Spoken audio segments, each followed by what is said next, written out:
প্রথম যখন নাকি হাসিনা পালিয়ে গেল তখন ওনার বক্তব্য শুনছি, আজকে আবার শুনলাম, মিল পাই না কিন্তু। এবং আমার কাছে এবার মনে হলো উনি যেন বিরক্ত, উনি যেন ক্ষুব্ধ, উনি যেন রাগান্বিত। জি। তো এইটাও কিন্তু একটা মেসেজ যে আমার সেনাপ্রধান কার উপরে বিরক্ত হচ্ছে, কি কারণে বিরক্ত হচ্ছে, এবং সেই বিরক্তিগুলি উনি কিন্তু প্রকাশ করেছেন।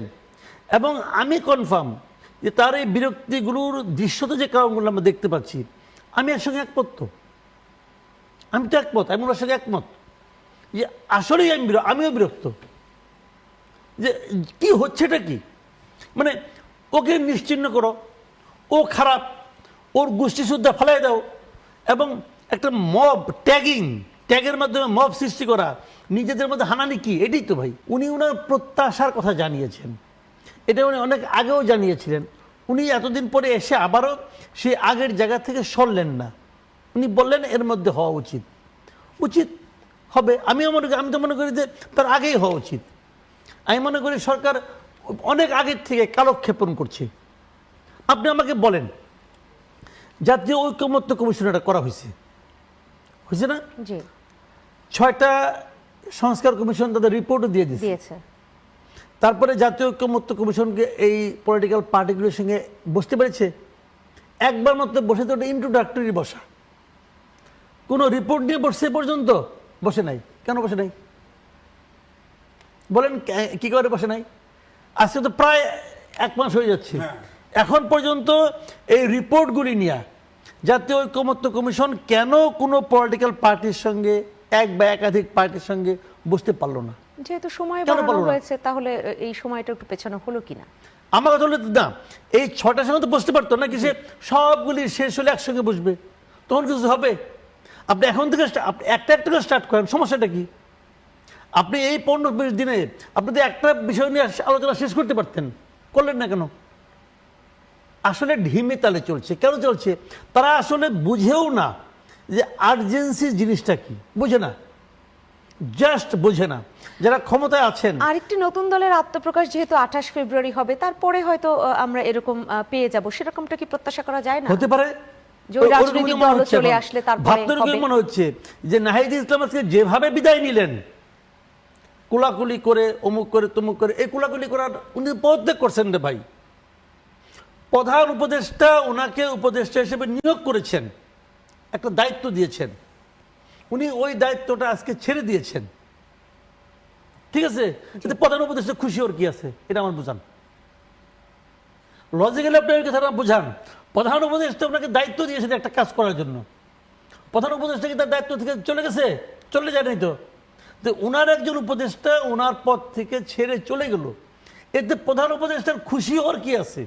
আসিফ মাহমুদ সজীব ভুঁইয়া তিনি তার এলাকায় মসজিদগুলোতে টাকা দিয়েছেন, এবং সেই প্রশ্ন উঠেছে তিনি কার টাকা দিয়েছেন, হেলিকপ্টার নিলে কার টাকা নিচ্ছেন, বা কার হেলিকপ্টার নিচ্ছেন, কে দিচ্ছে, বা যদি সেটা ভাড়াও করে থাকেন কোত্থেকে সেই ভাড়া মিটাচ্ছেন তারা, আর যদি এলাকায় টাকা দিয়ে থাকেন সেই টাকাও তিনি কোত্থেকে দিচ্ছেন? সরকারি টাকা দিচ্ছেন, আমার টাকা দিচ্ছেন, আপনার টাকা দিচ্ছেন।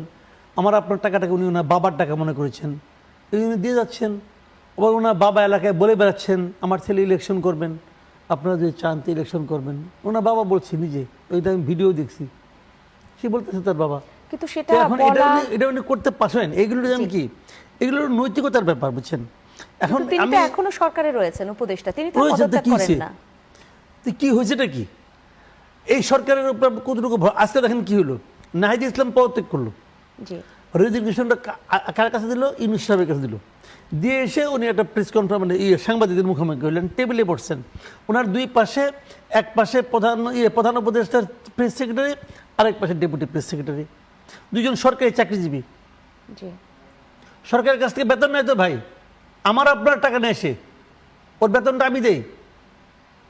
ও জায়গায় একজন লোক যে মুহূর্তে সে পদত্যাগ করছে, সেই মুহূর্তে সে সরকারের কেউ, সে একটা পাবলিক। তো পাবলিকের প্রেস কনফারেন্সে দুই পাশে দুজন সরকারি কর্মকর্তা কোন হিসাবে বসে? তাহলে তার জিনিস বুঝে না। যে লোকটা বোঝে না যে সরকারি কর্মকর্তার কি দায়িত্ব, তার তো ওই পথে থাকারই কোনো যোগ্যতা নাই। সব অযোগ্য অথর্ব লোককে এনে এনে বসাইছে, লোক থাকতে পারে এখানে। তারপরে আবার স্ট্যাটাস দেয়, তারপরে ফেসবুকে আবার লেখে শফিকুল আলম যে আগামী দিনে প্রধানমন্ত্রী হবে সে নাকি, নাহিদ ইসলাম। তাহলে লিখতে পারে কি সেটা? নতুন দল আসলে এই যে নানান কিংস পার্টির আলোচনা এটা হতে পারে না? আপনি এবং আমাকে এটা বলেন, অন্য আলাপাত দেন ভাই, পলিটিক্স আলাপাত দেন।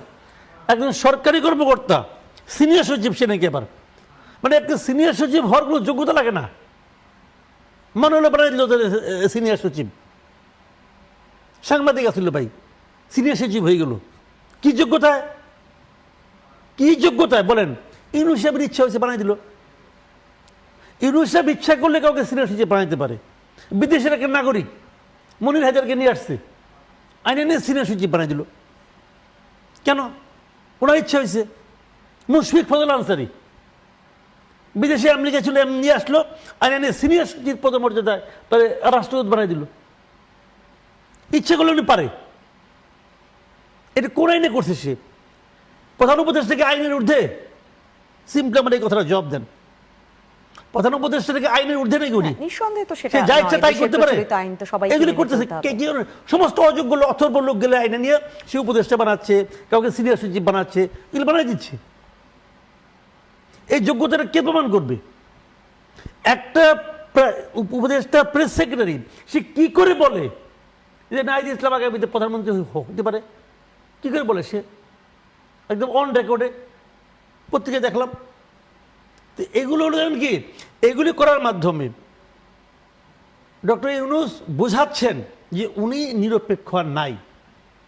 আমি দৃঢ় কণ্ঠে বলতে চাই যে ডক্টর ইউনূসের আগামী নির্বাচন পরিচালনার কোনো নৈতিক অধিকার নাই। উনি ওনার নিরপেক্ষতা হারিয়েছেন। ওই বার্তাটা কি তাহলে আপনি বলতে চাচ্ছেন যে উনি বার্তাটা আমাদের কাছে ইচ্ছা করে স্পষ্ট করছেন যে উনি নিরপেক্ষ নন, উনি কোনো একটি দলকে সমর্থন দিচ্ছেন, এই বার্তাটা কি দিচ্ছেন মানে উনি জাতিকে, বার্তাটা দেশকে? পরিষ্কার করেছেন। ইচ্ছা করে না অনিচ্ছা করে, মূর্খতার কারণে নাকি অতি বুদ্ধিমানের বুদ্ধিমত্তার কারণে, এটা উনি বুঝবেন, ওটা বোঝার আমার দরকার নাই। জি, বাট আমি বুঝেছি উনি এই বার্তাটা আমার কাছে স্পষ্ট যে স্পষ্ট উনি করেছেন। আর নিরপেক্ষ না, নো মোর নিউট্রাল সে। তাহলে এই জায়গাটা আপনি এবং স্পষ্ট ওনার হয়েছে। আগামী নির্বাচন পরিচালনার কোন রকম নৈতিক অধিকার নাই, কোন রকম নৈতিক অধিকার নাই। এম এ আজিজ, আপনি কি মনে করেন এই দেখেন, ওই আপনার ফিনান্সিয়াল টাইমস সাক্ষাৎকার দেওয়ার সময় তিনি বলেছেন ছাত্ররা সংগঠন করবে। ছাত্রদের উনি ভূয়সী প্রশংসা করেছেন। ছাত্ররা রক্ত দিয়েছে, এই রক্তের লক্ষ্য তারাই বাস্তবায়ন করতে পারবে। এটাতে কি বুঝলেন? ছাত্রদের সংগঠন তিনি করছেন না? করছেন তো। এই যে ধরেন নাহিদ ইসলাম রিজাইন করলো, তার কষ্ট হওয়া উচিত ছিল, কষ্ট তো হয় নাই। উনি অর্থাৎ ওনার একটা মিশন শুরু হলো, ছাত্ররা রাজনীতি করবে। উনি, আমি যেটা বললাম, 111-এর সময় তিনি কিংস পার্টি করার চেষ্টা করেছেন না? শেষে বলছে এই কাজ আমার না, কেউ ডাক দিলে লোক আসে নাই, তারপর বিদেশ চলে গেছে। উনি এখন বিদেশ যাচ্ছে না, উনি ওনার আপনার ইয়ার কি গ্রামীণ ব্যাংকের 60,000 কোটি টাকা মাপ, ওনার নিজের মামলা মাপ, উনি এখন টেসলা কোম্পানি নিয়ে আসতেছে, সেটা সরকারের কোনো বেনিফিট নাই, উনি ওই গ্রামীণের সাথে যুক্ত করে আনতেছেন, আমেরিকার না। তো এটা তো উনি ওনার ইন্টারেস্টের বাইরে তো কিছু করতেছেন বলে মনে হচ্ছে না। ওনার লক্ষ্য এবং ওনার ইচ্ছে ছাড়া দেশপ্রেম, আপনি বলেন 6.5 মাস চলে গেছে, আর কে ওয়েট করবে বলেন? কে ওয়েট করবে? প্রফেসর ইউনূসকে আমি দেশের সম্পদভাবে 3টে লেখা লিখেছিলাম তার পক্ষে, যখন সে 8 তলায় হেঁটে ওঠে বিচারের জন্যে। ওনার কিছু হওয়া